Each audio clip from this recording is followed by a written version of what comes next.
Pemirsa, siapa yang tidak mengenal alpukat? Buah yang biasa dijadikan oleh-oleh jika berkunjung ke kota Lubuk Linggau ini tidak sulit untuk mendapatkannya.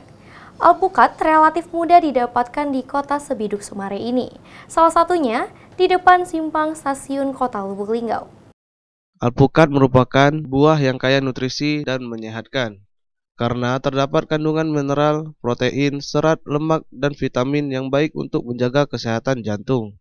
Mengkonsumsi buah alpukat dapat membantu menurunkan kadar LDL dan meningkatkan kadar HDL di dalam tubuh.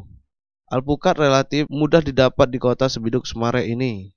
Salah satunya di depan simpang stasiun kota Lubuk Linggau. Terdapat beberapa penjual alpukat yang menjajakan dagangannya.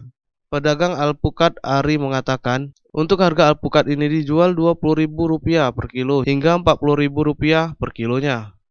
Biasanya para pembeli ini kebanyakan dari para pemudik. Dalam sehari bisa menghabiskan 50 kg alpukat.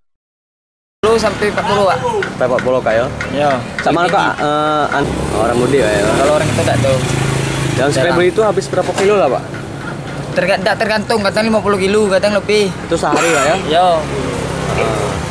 Oh iya, ini namanya pokat apa Mas? Mokat mentega. Pokat mentega ya? Ya. Ini kalau sekilo berapa Mas isinya Mas? Sekilo ada yang 4, ada yang 3, Oh, ada ada yang yang 4, ada 5. yang 3 ya. Kata-kata harga yang kita jual berapa Mas? 40 sama 20. 40, 20. Yang 40 itu pokat apa Mas? Mentega. Ipal Walbarodi, Silampari TV melaporkan.